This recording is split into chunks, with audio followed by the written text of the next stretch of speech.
Аллилуйя, аллилуйя, аллилуйя.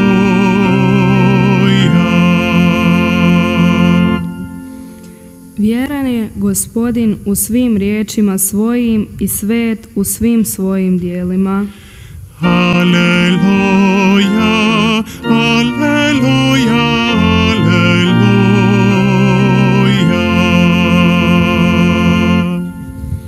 Gospodin s vama. I s duhom tvojim. Čitanje Svetog Evanđelja po Mateju. Slava tebi, Gospodine. U ono vrijeme prolazio je Isus subotom kroz usjeve. Učenici su njegovi ogladnjeli te počeli trgati klasje i jesti. Vidjevši to, farizeji mu rekoše: Gle, učenici tvoji čine što nije dopušteno činiti subotom. On im reče: Niste li čitali što učini David kada ogladnje on i njegovi pratioci? Kako uđe u dom Božiji te pojedoše prinesene kruhove, a to ne bijaše slobodno jesti ni njemu ni njegovim pratiocima, nego samo svećenicima. Ili, zar niste čitali u zakonu da subotom svećenici u hramu krše subotu, a bez krivnje su? A velim vam, veće od hrama jest ovdje. Kada biste razumjeli što ono znači, milosrđe mi je milo, a ne žrtva, ne biste osudili ove nekrive. Ta sin čovječiji gospodar je subote. Riječ Gospodnja. Slava tebi, Kriste.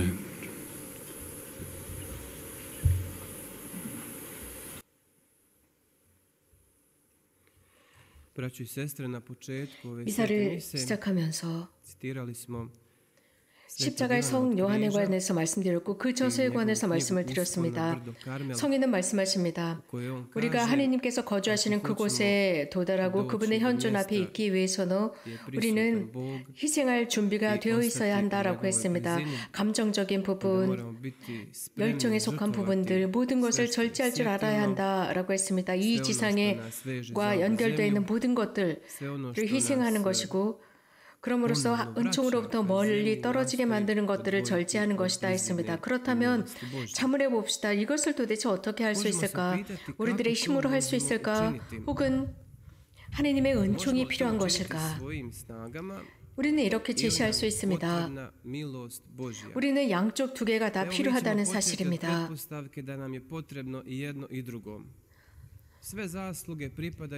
은총에 속하기 위해서는 우리들의 희망과 우리들의 의지도 필요합니다. 하나님 것이 아닌 모든 것을 절제한다는 것, 그리고 그 마음이 온전히 하나님께 속해 있다라는 것은 쉽지가 않습니다. 내가 좋아하는 사람들을 절제하고 끊어버리는 것이 쉽지 않습니다. 하나님의 것이 아닌 것을 끊어버리는 게 쉽지 않습니다. 그래서 사람들은 여기에 전심전력하지 못합니다. 모든 하나님께 속하지 않은 모든 것을 버린다. 쉽지 않습니다.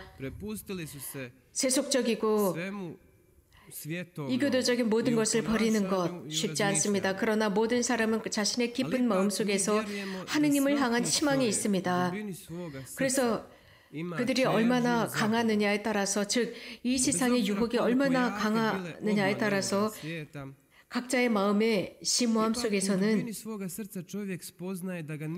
무엇인가를 이해하는 것이 있습니다. 즉 자신의 마음을 이 세상의 것으로 채울 수 없다는 것, 하느님만이 채울 수 있다는 것을 체감합니다. 우리들의 모든 희망을 채우시는 하느님, 모든 사람은 이러한 희망을 지니고 있습니다. 하느님께서 주신 것이고, 그래서 사람은 늘 하느님을 찾습니다. 그 어떤 것으로도 마음을 채울 수 없고 하느님으로만 채울 수 있는 것입니다.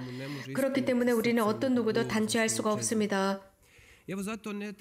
누군가 믿지 않는다, 냉담한다, 그래서 세속적인 것에 집중하면서 산다라고 해서 단죄하지 말아야 합니다. 그 하느님의 섭리의 시간은 아무도 모릅니다. 언제 하느님의 은총이 그러한 사람의 마음을 만져주시고 그를 부르실지 아무도 모르기 때문입니다. 하느님은 각자를 부르십니다. 지속적으로 부르십니다. 가까이 오라 부르십니다. 당신의 현존 가까이에 머물러 하십니다. 우리들의 마음이 하느님의 현존으로 가득 찰 때까지 머물라라고 하십니다. u Božjoj blizini. 하느님으로부터 멀리 있는 사람들, 세상에 살고 있는 Ali pored 사람들, ljudi možda koji su malo odlutali, 그리고 우리는 신자들이라고 합니다. 이렇게 두 부류로 나누고 있는데, 하지만 우리가 쉽게 하느님께 속한다라고는 말할 수 없습니다. 우리들의 마음과 삶을 들여다봅시다. 투쟁이 있습니다. i mi u svome srcu 한편에서는 vidimo i u životu borbe. S jedne 우리 strane, 하느님을 향한 희망과 열망이 있고 이것을 인식합니다. 이 세상의 어떤 것도 우리들을 채울 수 없고 실현시킬 수 없다는 것을 알고 있습니다. 하느님만이 ne može ispuniti 우리 마음을 채우실 수 있다는 것을 압니다. 하지만 또 한편으로는 어떤 특정한 것에 우리는 지상의 것에 묶여 있습니다. 거기에 집착하고 노예처럼 끌려다닙니다. 사람이 노예처럼 생활하면 할수록 하느님께 속할 수가 없습니다. 바울의 성인은 말씀하셨습니다. ne može potpuno pripadati Bogu. 비천한 Tako 나여라고 했습니다. 무엇이 좋은지 알면서도 행하지 못하는 비천한 나라고 했습니다. 그런데 좋지 않은 것을 내가 하고 있으니 과연 누가 내 육신으로부터 나를 구할 것이냐라고 탄식했습니다. 오늘 일독서에서 들은 것은 출애굽의 말씀이었습니다. 이 말씀을 통해서 볼 수 있는 것은 무엇이 우리를 이 세상에 묶어놓고 노예 생활을 하도록 하고 우리를 짓누르는지 볼 수 있었습니다. 그 중에서도 사람들에 대한 두려움입니다. Između ostalog, to može biti strah od ljudi. 내 삶에 피해를 입히면 어쩔까라는 사람을 향한 두려움입니다. 이스라엘인들도 이집트인들을 두려워했습니다. 즉 파라오에 의해서 상처를 받으면 어떨까 걱정합니다. 미래에 대한 두려움, 무엇을 먹을까 걱정, 염려. 이렇게 이집트인들이 이스라엘 사람들을 억압했습니다. 중노동을 시켰습니다. 그래서 그들은 늘 이집트인들을 두려워했습니다. 내일은 어떤 일이 있을까? 혹시 죽지는 않을까? 우리 모두가 한꺼번에 죽음을 당하는 것은 아닐까? 파라오는 이미 이스라엘의 장자들을 죽이라고 명령한 상태였습니다. Prvorođenci koji su rođeni u Egiptu, 이스라엘 사람들, Izraelaca. Isto tako kao što možemo 현대에도 i danas osjetiti da je netko naredio da se 많은 사람들을 집단 학살하도록 명령하는 사람이 있습니다. 그래서 우리는 두려워합니다. 이런 두려움과 모든 이런 관계들이 우리들을 짓누릅니다. 그리고 땅바닥에 내던집니다. 그 결과 사람은 폐쇄적으로 되고 자기 자신과 끊임없이 싸우고 있습니다. 이유는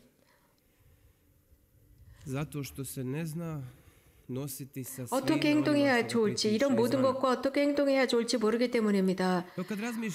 우리가 십자가의 성 요한의 저서를 읽다 보면 그곳 하나님께서 거하시는 그곳으로 오르기 위해서, 자유로워지기 위해서 하나님의 은총을 강조하지 않으면 안 된다는 것을 발견합니다. 혼자서 구원받을 수 없습니다. 하나님의 은총이 필요합니다. 구원을 위한 은총입니다.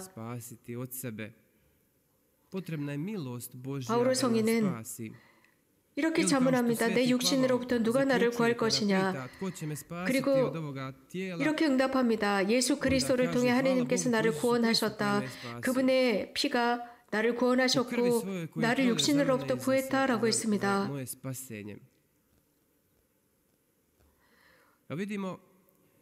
우리는 우리가 구원받기 위해서는 하나님께서 피를 흘리셔야 했습니다. 이것이 바로 우리들의 구원의 가치입니다. 하나님은 알고 계셨습니다. 우리를 구원하기 위해서 무엇이 필요한지 아셨습니다. 또 우리도 인식해야 하는 것은 은총만이 우리를 구한다는 것입니다. 예수 그리스도의 성혈만이 우리를 구합니다. 일독서에서 들은 출애굽의 말씀은 어린 양의 피에 관해서 언급하고 있었습니다. 이스라엘 사람들은 이 어린 양의 피를 자신들의 문설주나 상인방에 발라서 구원받을 수 있었습니다. 집단 학살로부터 구원받을 수 있었습니다. 이것은 그리스도의 피를 상징하고 있습니다. 그리스도의 피를 통해서만이 우리는 구원받을 수 있고 집단 학살과 모든 것을 잃어버리고 우리를 억압하고 우리를 짓누르고 묶어놓는 것으로부터 구원받을 수 있습니다. 이스라엘인들은 이렇게 이집트의 노예 생활에 짓눌려 있었습니다. 사람들은 살아가면서 어느 한순간 하느님의 은총으로만 구원을 받았다라는 것을 느낄 때가 있습니다. 인생의 어느 한순간에 어떤 상황이 발생했을 때 혼자 내 생명을 구하려고 하지만 하지 못합니다. 그러다가 하느님의 은총을 저버립니다. 그리고는 하느님의 은총이 자신을 구원할 것처럼 여깁니다. 사람들은 이렇게 증언하고 있습니다. 이 두 가지의 경험에 대해서 증언하는데 곧 누군가 하느님의 은총과 연결되어 있으면서 훨씬 더 그 은총 안으로 들어가기를 열망하며 하느님께 완전히 의탁하기를 원하는 사람들이 있습니다. 더욱더욱 하느님께 감사하고 그 구원에 감사하는 부류가 있는가 하면 이런 상황 속에 있는 사람들은 삶의 변화를 느낀다고 합니다.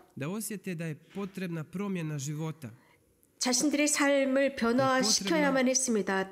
똑같은 일이 일어나지 않게 하기 위해서입니다. 하느님의 은총이 구원하십니다. 어떤 상황 속에서 그를 구해주었습니다. 그리고 그 사람이 나쁜 악습으로 되돌아갔을 때 그리고 다시 위험에 처합니다.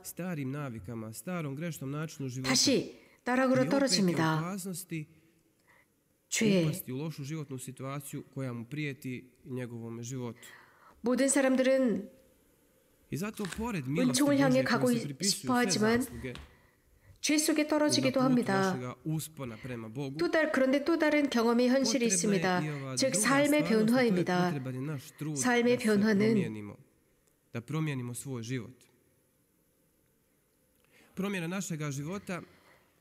자신의 삶의 진짜 모습을 인식하는 것에서부터 출발합니다. 그리고 그것을 정직하게 받아들이면서 우리들의 습관을 바꾸는 것이고 우리들의 고집스러운 확신을 바꾸는 것입니다.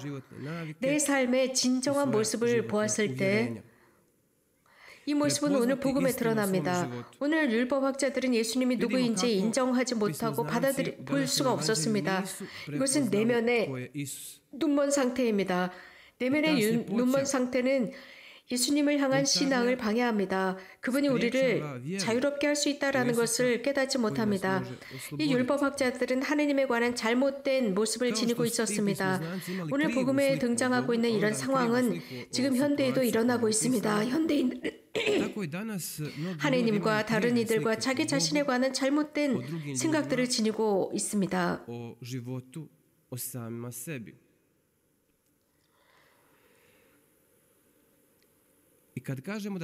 자신의 삶을 정직하게 인정하기 위해서는 가장 먼저 잘못된 모습으로부터 나와야 합니다. 나는 잘못된 내 모습을 그려놓고 있습니다. 이것이 잘못됐다는 것을 인정해야 합니다. 그래서 나의 바른 모습이 어떤 모습인지 알아보는 것입니다. 그래서 바로 그 바른 모습을 찾고 고쳐나가는 것입니다. 이 과제에는 우리가 끊임없이 연습해야 가능합니다. 우리가 연습해야만 완성할 수 있는 과제입니다. 오랜 기간 동안 우리들의 삶 속에서 잘못된 모습들을 만들어내고 잘못된 고집스러운 확신들을 고착시켰다면 많은 시간, 변화되기 위해서 많은 시간이 필요하고 더 연습하고 훈련해야 합니다. 바꾸는 연습을 해야 하고 새로운 습관을 들이도록 노력해야 하고 새로운 확신들을 취할 수 있도록 노력하지 않으면 안 됩니다. 우리들의 과제, 우리들이 노력하는 모습이 필요합니다. 즉 하느님의 은총과 우리들의 노력이 필요합니다. 산을 올라가려면 의지도 필요하고 육체적인 힘도 필요합니다.